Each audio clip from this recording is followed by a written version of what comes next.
Revision का actual मतलब notes को वापस से पढ़ना नहीं होता। अगर तुम नोट्स को वापस पढ़ रहे हो ना रिवीजन के नाम पे, तो रिवीजन तो नहीं होने वाला, बट तुम्हें नींद बहुत अच्छी आने वाली है। जितना मर्जी पढ़ लो, अगर आप पेपर वाले दिन आपको सोचना पड़ रहा है कि ये क्या था तो कोई फायदा नहीं है। पहला रिवीजन कब होना चाहिए? 1 से 2 घंटे का शेड्यूल निकालिए रिवीजन के लिए।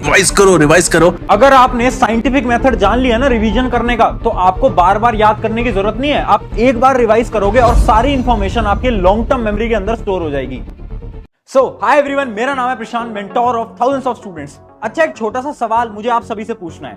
सवाल ये है कि क्या आपको याद है कि पिछली 5 YouTube के ऊपर आपने कौन सी वीडियोस देखी हैं? अगर आप YouTube शॉर्ट्स को स्क्रॉल कर रहे थे तो पिछली 5 वीडियो का नाम बता दो, या फिर अगर तुम लॉन्ग वीडियोस देख रहे थे तो पिछली 5 कौन कौन सी वीडियोस आपने देखी थी उसका नाम बता दो। चलो, किस किस को याद है?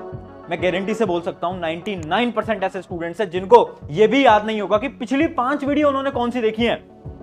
ये पता है क्यों हुआ? क्योंकि हमारा दिमाग इसी टाइप से काम करता है। हम किसी भी चीज को देखते हैं ना, तो वो एक बार में हमारी लॉन्ग टर्म मेमोरी के अंदर नहीं जाता, सारी इंफॉर्मेशन हमारी शॉर्ट टर्म मेमोरी के अंदर जाती है। और अगर हम उस चीज को रिवाइज कर लेते हैं तो वो हमारी लॉन्ग टर्म मेमोरी के अंदर स्टोर हो जाती है। अगर आपको ऐसा लग रहा है ना कि आप नोट्स को एक बार पढ़ोगे और आपको याद हो जाएगा, तो ये बहुत बड़ी मूर्खता है। किसी को याद नहीं होता, रिवीजन करना पड़ता है। हर एक टॉपर रिवीजन करता है, बट ये रिवीजन करना उतना आसान नहीं है। मैं तुम्हारी प्रॉब्लम समझता हूं, क्योंकि 3 मेजर प्रॉब्लम्स आती हैं रिवीजन करते टाइम। पहली चीज, रिवीजन का टाइम ही नहीं है। भैया टाइम कहां से लाएं? हमारा तो कोर्स कंप्लीट नहीं हो रहा, रिवीजन की बात तो छोड़ो।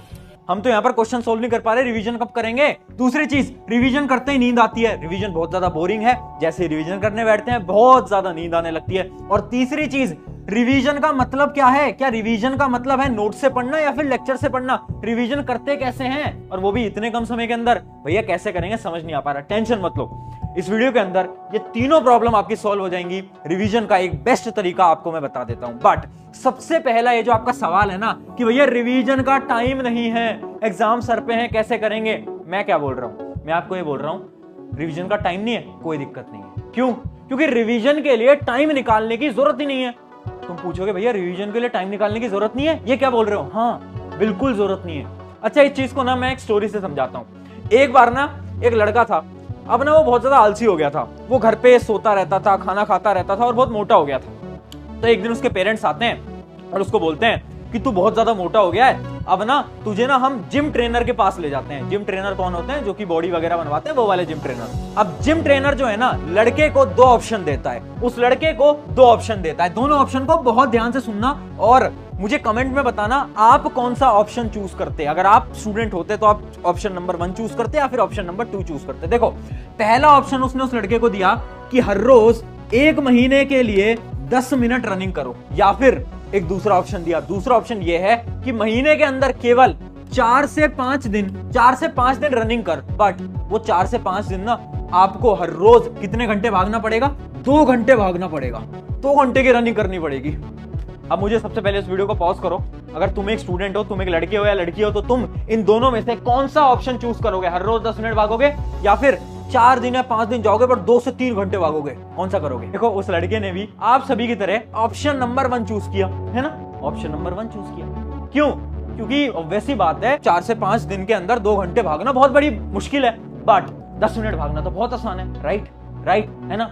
30 दिन तक ये लड़का इसको फॉलो करता है और उसकी बहुत अच्छी बॉडी बन जाती है, उसका जो वेट है वो कम होने लग जाता है। अब ये कहानी पता है मैंने आपको क्यों सुनाई? इस कहानी में मैंने आपको 2 ऑप्शन दिए। अब इन 2 ऑप्शन को आपकी पढ़ाई से रिलेट करते हैं। जब आप रिवीजन करते हो, ध्यान से सुनना, जब रिवीजन करते हो आप क्या करते हो? आपके पास भी 2 ऑप्शन होते हैं। जब रिवीजन करते हो आपके पास 2 ऑप्शन होते हैं, या तो आप हर रोज 10 मिनट ले दो, या फिर आप महीने के अंदर 2-3 दिन ही रिवीजन करो, बट उस समय पर आपको 2 से 3 घंटे देने पड़ेंगे। और आप कौन सा चूज करते हो? आप बोलते हो हर रोज तो रिवीजन कौन करता है, ये तो बेवकूफ लोग करते होंगे, हम क्या करेंगे, एग्जाम से 1 दिन पहले आएंगे, रिवीजन करने बैठेंगे और 3 से 4 घंटे रिवीजन कर लेंगे। तुम ये वाला ऑप्शन चूज करते हो, जो कि बिल्कुल बेकार ऑप्शन है। अब सुनो मेरी बात, रिवीजन का टाइम निकालना बंद करो। अब सुनना, ये है हमारी सबसे बेस्ट स्ट्रैटेजी रिवीजन की, शॉर्ट टर्म रिवीजन की 10 मिनट स्ट्रैटेजी, 10 मिनट रूल। ये रूल क्या कहता है? ये रूल आपसे ये कहता है कि रिवीजन के लिए समय मत निकालो। हर रोज जैसे ही आपके लेक्चर्स खत्म होते हैं, इमेजिन करो आप ऑनलाइन क्लास के अंदर लेक्चर्स देख रहे हो, या फिर आप एक ऑफलाइन ट्यूशन के अंदर जाते हो, कोचिंग के अंदर जाते हो और कोचिंग से वापस आते हो, जो भी उस दिन क्लास के अंदर पढ़ाया गया है, जैसे साइंस, एसएसटी, मैथ, इमेजिन करते हैं आपकी 3 क्लास हुई, उन 3 क्लास के अंदर आपको थोड़ा थोड़ा थोड़ा पढ़ाया गया, ठीक है।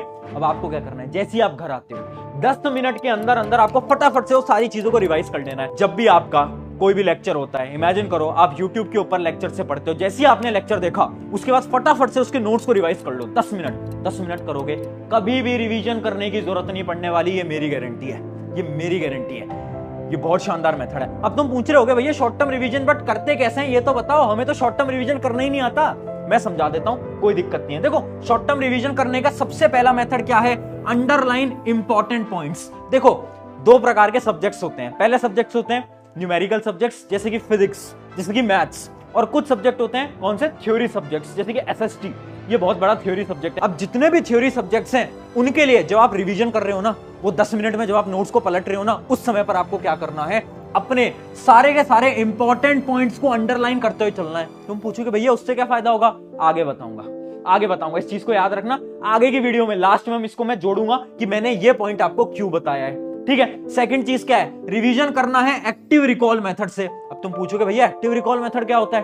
एक्टिव रिकॉल मेथड कुछ नहीं होता, तुमने पढ़ाई करी है ना, तुमने नोट्स देखे, फिर नोट्स को बंद कर दिया, आंखें कर दी बंद। अब तुमने इमेजिन करना शुरू कर दिया कि ठीक है मैं ये करूंगा, इसके बाद मैं ये करने वाला हूं, अच्छा इसके बाद मैंने ये पढ़ा, फिर ये पढ़ा, फिर ये पढ़ा, फिर ये पढ़ा, मैंने ये वाला कॉन्सेप्ट पढ़ा, ये वाला कॉन्सेप्ट पढ़ा, बस। उससे क्या हुआ, लॉन्ग टर्म मेमोरी के अंदर सारी इंफॉर्मेशन स्टोर हो गई। ये बेस्ट तरीका है, अब हम बढ़ते हैं हमारी अगली स्ट्रैटेजी के ऊपर, जो कि हमारी long term revision strategy. But इस स्ट्रैटेजी को बताने से पहले एक इंपॉर्टेंट चीज, तो देखो मुझसे ना बहुत सारे स्टूडेंट्स एक सवाल पूछते हैं कि भैया हमें ना इंग्लिश बोलना है या फिर हिंदी बोलना है या फिर अलग लैंग्वेजेस को सीखना है, तो हम कैसे सीखें। तो देखो आपको ना बहुत ही शानदार एक प्लेटफॉर्म सजेस्ट कर देता हूं। प्लेटफॉर्म का नाम है डुओलिंगो। देखो डुओलिंगो ना एक ऐसा प्लेटफॉर्म है जिसमें कि आप बहुत सारी लैंग्वेजेस को सीख सकते हो। इंग्लिश हिंदी की बात नहीं कर रहा, ये तो आप सीख ही सकते हो, इनके अलावा और भी बहुत सारी लैंग्वेजेस हैं जैसे कि फ्रेंच, स्पेनिश, कोई भी लैंग्वेज आप बहुत आसानी से सीख सकते हो। पता है क्यों, क्योंकि इस प्लेटफॉर्म के ऊपर ना लैंग्वेज स्पीकिंग के प्रोसेस को बहुत गेमिफाई कर दिया गया है। मतलब आपको कुछ क्विजेस दिए जाएंगे, पजल्स दिए जाएंगे, जिससे कि तुम बहुत आसान तरीके से चीजों को सीख पाओगे। उसके साथ साथ इनका जो बेस्ट फीचर जो कि मुझे लगा वो ये है ना कि आपको डेली रिमाइंडर्स देते हैं और आपको ज्यादा टाइम नहीं देना है, डेली का केवल और केवल बस 10 मिनट देना है। अगर आप इतना समय दोगे आप आराम से कुछ दिनों के अंदर लैंग्वेज को बहुत अच्छी तरीके से सीख जाओगे। तो देखो इसकी जो लिंक है वो मैंने डिस्क्रिप्शन में दे रखी है, लिंक पे जाना है और इनका जो ऐप है वो आपको डाउनलोड कर लेना है। चलो फिर से आते हैं हमारी लॉन्ग टर्म स्ट्रैटेजी के ऊपर। सुनो मेरी बात, अब ये लॉन्ग टर्म रिवीजन कब करना है हमें, बहुत ध्यान से समझना, जब भी आपके एग्जाम्स आ रहे हैं। जैसे इमेजिन करो अब आपके एग्जाम आ गए हैं 2-3 दिन के अंदर, अब आप क्या करोगे, उस सब्जेक्ट को बैठ के रिवाइज करोगे। तो वो वाला जो रिवीजन है उसको हम बोलते हैं लॉन्ग टर्म रिवीजन। ये कब करना होता है, या तो आपका कोई टेस्ट है या तो आपके कोई एग्जाम्स हैं, उससे पहले हम लॉन्ग टर्म रिवीजन करेंगे। बाकी हर रोज हम क्या करेंगे, शॉर्ट टर्म रिवीजन। अब सुनो, लॉन्ग टर्म रिवीजन के अंदर हमने 2 स्ट्रैटेजीज के अंदर डिवाइड कर दिया है। पहली स्ट्रैटेजी है थ्योरी सब्जेक्ट्स के लिए, जितने भी आपके थ्योरी सब्जेक्ट्स होते हैं जैसे कि एसएसटी है ना, जो थ्योरी सब्जेक्ट्स होते हैं, अब ध्यान से देखना, उनके लिए आपको क्या करना है, read underline topics, underline points. मतलब अभी मैंने शॉर्ट टर्म के अंदर आपको कुछ पॉइंट्स अंडरलाइन कराए थे, याद आ गया। हाँ, अब आपको क्या करना है ना, आपको सब कुछ नहीं पढ़ना। अगर आप एग्जाम से पहले सब कुछ पढ़ने की कोशिश करोगे कुछ भी नहीं कर पाओगे, है ना। तो आपको क्या करना है, जितने भी हमने अंडरलाइन करे थे, इंपॉर्टेंट कॉन्सेप्ट्स को हमने अंडरलाइन करा था, उनको फटाफट से हमें क्या करना है, रिवाइज कर लेना है, एक बार देख लेना है। उसके बाद हमें क्या करना है, सैंपल पेपर और प्रीवियस ईयर क्वेश्चन को प्रैक्टिस करना है। सुनो, अगर आप बोर्ड एग्जाम दे रहे हो, सैंपल पेपर लगाना शुरू कर दो। सैंपल पेपर बहुत इंपॉर्टेंट होता है। उसके अलावा अगर कोई आप कॉम्पिटिटिव एग्जाम दे रहे हो, प्रीवियस ईयर क्वेश्चन से आपका रिवीजन बेहतरीन तरीके से होता है। प्रीवियस ईयर से अच्छा रिवीजन करने का मेथड कोई हो ही नहीं सकता। करना क्या है, पहली चीज अंडरलाइन पॉइंट्स, दूसरी चीज क्या है, सैंपल पेपर या फिर प्रीवियस ईयर क्वेश्चन। अब बात करते हैं न्यूमेरिकल वाले सब्जेक्ट्स के लिए। भैया हमारे न्यूमेरिकल सब्जेक्ट्स हैं जैसे कि मैथमेटिक्स, फिजिक्स। अब देखो इनका जो रिवीजन है वो बहुत डिफरेंट तरीके से होता है। टॉपर्स कैसे पढ़ते हैं हम वो देखते हैं ना। नॉर्मल बच्चा तो नॉर्मली पढ़ेगा, बट टॉपर्स कैसे पढ़ते हैं, टॉपर्स का पढ़ने का एक तरीका होता है। वो क्या करते हैं ना, पहले वो क्वेश्चन प्रैक्टिस करते हैं, जैसे इमेजिन करो मैथ का एक चैप्टर है। अब आप क्या करोगे, सबसे पहले क्वेश्चन प्रैक्टिस करोगे, क्वेश्चन लगाना स्टार्ट करोगे, बहुत सारे सवाल लगाओगे। जब आप सवाल लगाओगे तो आपको पता चलेगा कुछ ऐसे टॉपिक्स हैं, कुछ ऐसे चैप्टर्स हैं जिनके आप क्वेश्चंस नहीं सॉल्व कर पा रहे। अब आपको क्या करना है, जितने भी आपके वीक टॉपिक्स हैं उन सारे वीक टॉपिक्स को आपको वापस से पढ़ना है। किसकी मदद से, या तो आप नोट्स की मदद से पढ़ सकते हो या तो आप यूट्यूब की मदद से पढ़ सकते हो, यूट्यूब लेक्चर की मदद से पढ़ सकते हो। तो समझे, न्यूमेरिकल सब्जेक्ट्स के लिए क्या करना है, सबसे पहले क्वेश्चन प्रैक्टिस। रिवीजन का बेस्ट तरीका है क्वेश्चन प्रैक्टिस करो, आपको पता चलेगा अच्छा ये वाले मेरे पोर्शंस वीक हैं, बस आप उन वीक जो आपके पोर्शंस हैं उनको वापस पढ़ लो। हाँ, अब इससे क्या होगा, हमारा समय बचता है। देखो हमें ना स्मार्ट स्टडी करनी है, हमें अब वो नहीं करना कि हम 12-12, 13-13, 14-14 घंटे घिस के पढ़ रहे हैं। नहीं यार, स्मार्ट स्टडी का जमाना है, थोड़ा स्मार्ट बनना पड़ेगा। हमें हमारे पढ़ने के तरीके में चेंजेस करने पड़ेंगे। कैसे? इस प्रकार से, है ना। अब बात करते हैं हमारी टिप नंबर 3 और लास्ट टिप के बारे में, जो कि आपका एक सवाल है। सवाल यह है, भैया रिवीजन बहुत ज्यादा बोरिंग होता है। मेरे दोस्त, मैं समझता हूं रिवीजन बोरिंग होता है, बट टेंशन मत लो, इसका बहुत बेहतरीन सोल्यूशन बताता हूं, जो कि है डेडलाइन। देखो, याद करो वो एग्जाम से एक दिन पहली रात, एग्जाम से एक दिन पहले जब रात होती है तो आप क्या सोचते हो, आज तो मैं पूरी रात भर पढ़ लूंगा या पढ़ लूंगी, ये सोचते हो। ऐसा क्यों सोचते हो? क्योंकि आपको उस समय पर डर लग रहा होता है, आपको पता है कल एग्जाम है, अगर आज पढ़ाई नहीं करी तो भैया फेल हो जाएंगे, है ना। अब ये जो डर है ये आपको हर रोज लाना पड़ेगा। कैसे? डेडलाइन को बनाकर। हर रोज आपको डेडलाइन देनी पड़ेगी कि ठीक है यार, मुझे ये वाला चैप्टर खत्म करना है 1 घंटे के अंदर अंदर, रिवाइज करना है 1 घंटे के अंदर अंदर।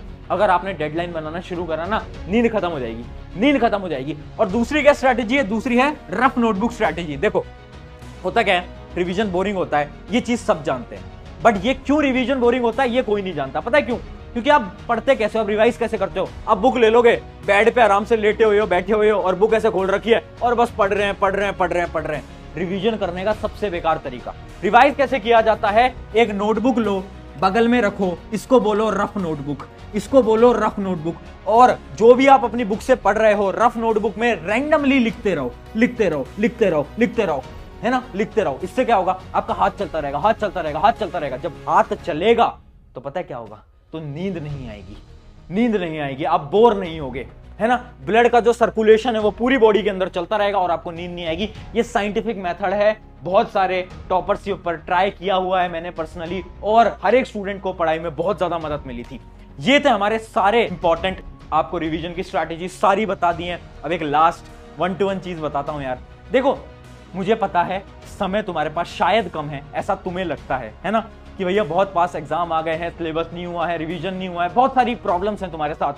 बस एक चीज बोलूंगा यार, बहुत सारे आपके पास ऐसे एग्जाम्पल्स आपको मिल जाएंगे जिन्होंने बड़े बड़े कॉम्पिटिटिव एग्जाम्स को 1-1 महीने में पढ़ के क्रैक करा है। चाहे वो कॉम्पिटिटिव एग्जाम IIT JEE हो, नीट हो, फर्क नहीं पड़ता, बट बहुत सारे आपको ऐसे एग्जाम्पल्स मिल जाएंगे। तो अगर तुम मेहनत करने को आज से तैयार हो, तुम्हें कोई रोक नहीं पाएगा। तो ये 7 डे चैलेंज आज मैं आपको दे रहा हूं। अगले 7 दिन तक मुझे चाहिए हर एक स्टूडेंट लिख रहा हो कि yes I completed day 1, day 2, day 3, day 4, day 5, day 6, day 7। 7 दिन तक ये खत्म करना है तुम्हें, ठीक है।